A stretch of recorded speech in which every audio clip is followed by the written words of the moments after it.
Hello designers, you're welcome to another tutorial. In this tutorial, I'm going to be showing you how to fix this hook and eye. Some people call it bra hook because it looks like the type on the bra. So some people call it bra hook, some people call it hook and eye for bra. There's also hook and eye for skirt, but this one is the type that you find on your bra. So this type, we put it on the blouse, like the neckline of the blouse, either at the front or at the back, or a kaftan, the neckline where you don't want to put button.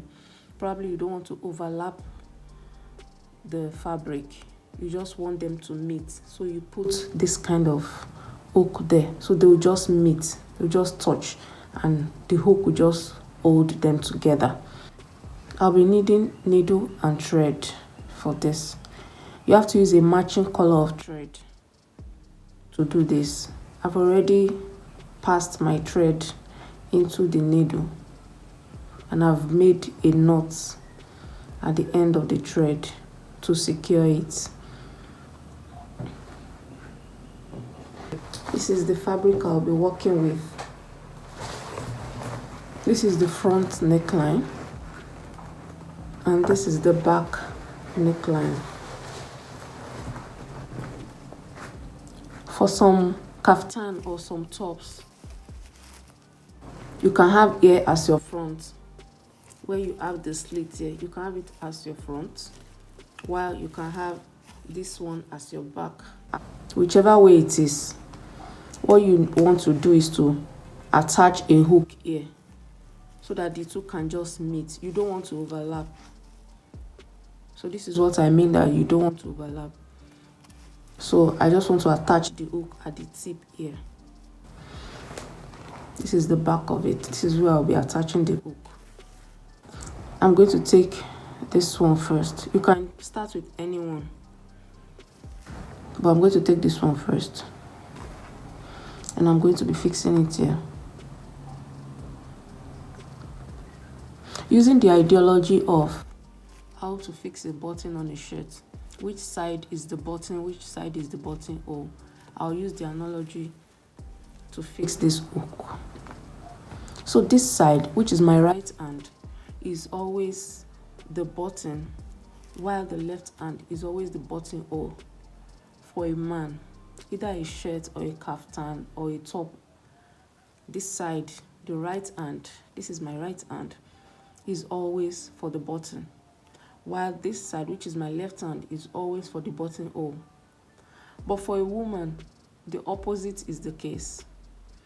So this right hand is going to be for the buttonhole, while the left hand is going to be for the button. So which means I'm going to assume this can represent where I want to put my buttonhole, while this can represent where I want to put my button, because this is going to hook this. Whichever way you want to put it is fine also, but I just like to be a little professional. So I'm going to put this one with the little hook on this side, on my left hand, and this one with the curve, I'll put it on my right hand. So I'm going to open the right hand and start with this. I'll place it on the edge, then just leave a little space.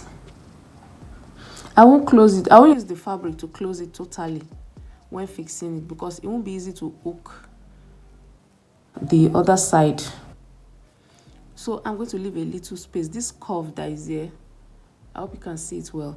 I'm just going to, where you have these two holes, that is where I'm going to use my needle and thread to tack on the fabric. So I'll just place it where I have the two holes and leave a little. I hope it's clear. Let me come closer. And leave a little part of the hole, just a little, just enough for the other part to hook it. So since I'm doing only one, I don't really need to mark the fabric. But if you're doing like 2 or 3 or more, you might need to mark where you want to place it, on this side and on this side. You have to mark it so that they can align when you close it. You don't want one to be higher than the other. You don't want to have issue, so you might need to mark it. I'm just going to place it on the edge here. Then I'll take my needle and thread. Because they are not going to overlap, I'm not going to let the thread to show at the back here. You don't want thread showing at the back here. You want ear to be neat. So I will only pick the fabric on the inside. I won't let the thread or the needle come out to the back. Just hold one side. You can use your finger to hold one side while you do the other side. So I'll do that again. I'll come out through the hole. I'll do that about 4 or 5 times.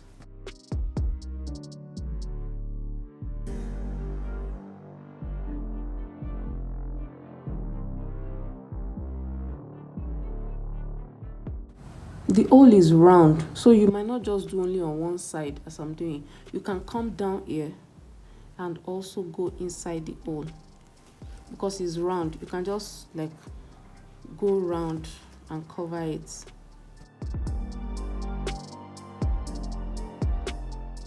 I've done it about 4 times, I believe. So to go to the next hole, I'll go inside the fabric and come out on this other side. It's neater that way. So this is what I'll do. I'll come out on this side. While you are doing this, make sure your thread is not showing at the back. So now I'm going to do the same thing I did here. I'm going to do it for this other hole.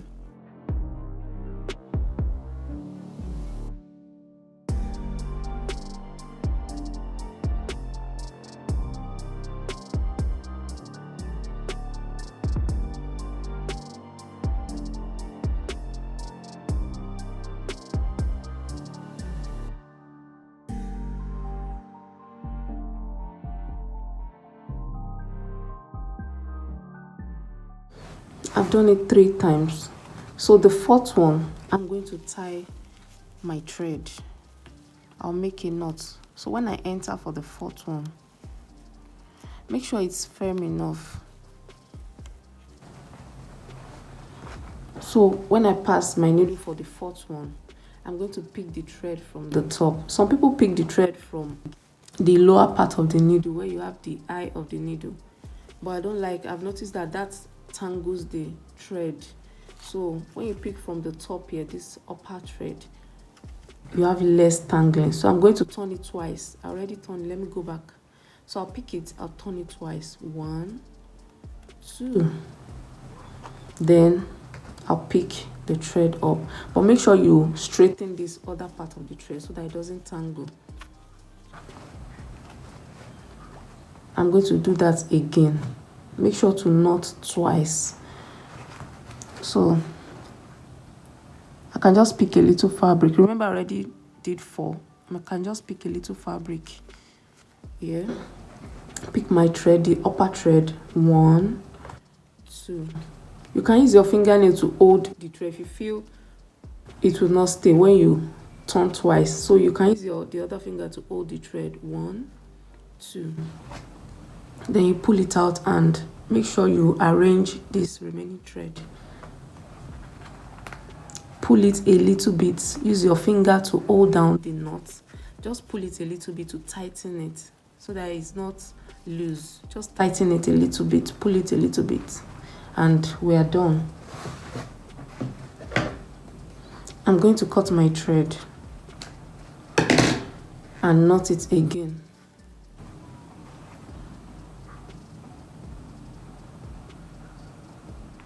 We're going to do the other one. I'm going to place it at the edge. Remember, you can mark it. You can mark both sides just to be sure that they will be equal. But mine is on the edge, so without marking, it's going to be equal. This one, I don't have to bring part of it out. Like I said, when I close it, I don't want the hook and eye to be showing when I close it. So let me just hold this down and close it. Oh, this is tight. When it's tight like that, you can use your finger. You put your fingernail inside and just separate them, like open it up a little bit.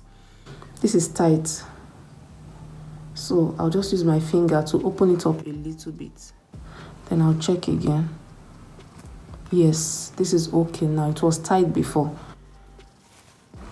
As I was saying, if you leave a little part of this, it's going to show when you close it. Though there's nothing wrong, it's fine. You can leave it that way. But I don't really like it showing, so I'm going to shift it in a little more.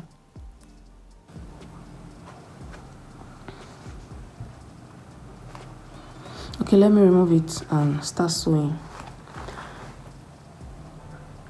So we have 2 holes on the 2 sides like the other one. So we're going to sew into the 2 holes.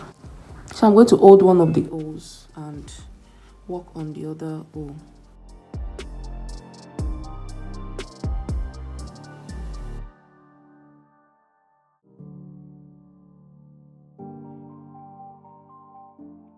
After the 4th one, I'll go in and come out on the other side to do the other hole.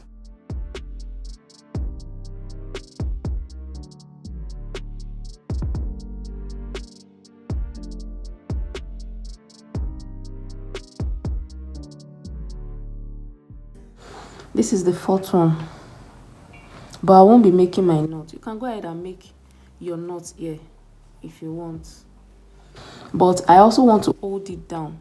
You see this hook part, it can flip up, it can move around, so sometimes you might need to like just use thread to hold it down. So like I said, this is the 4th one. You can make your knot if you want to end it there, but I won't be ending mine there. So I'll go back inside the fabric and come out beside this hook part, this small hook. So I'll come out there. I'll pass the thread under the hook this way to the other side. Remember, I came out from this side, so I'll pass the thread under the hook this way, and then on this other side I'll just pick a little fabric and come out on the other side. So this way I'll pass the needle this way into the fabric and come back out on this side. So I can do it again a second time. I'll pass it under the hook. Just 2 is enough, even 1 is enough, just to hold down the hook so that it doesn't move around. So just to secure the hook, I'll pass it a second time. But when I come to this side, I won't come to this other side again. I'll pass the thread, pick a little fabric and make a knot. I'll pick a little fabric, roll this twice and make my knots. Use my hand to hold it firm. I'll do that again. I'll pick a little fabric and then turn this twice. The upper part of the thread, I'll turn it twice.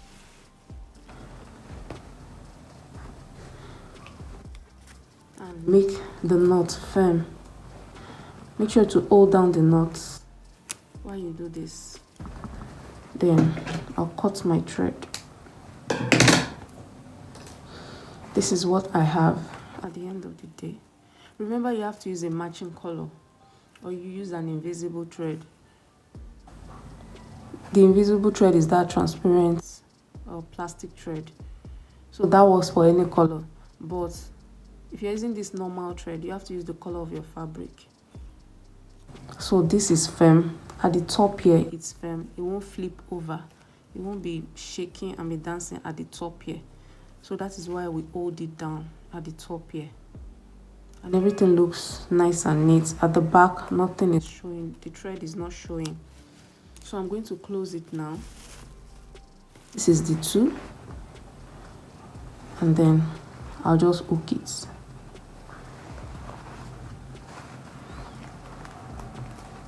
So this is it. It's barely showing. It's barely showing. So this is my neckline. Firmly secured. It's not going to open. This is it. Thanks for watching. I hope you enjoyed this tutorial. Please kindly like, share, comment, subscribe if you're new here, and click the notification bell. Thank you.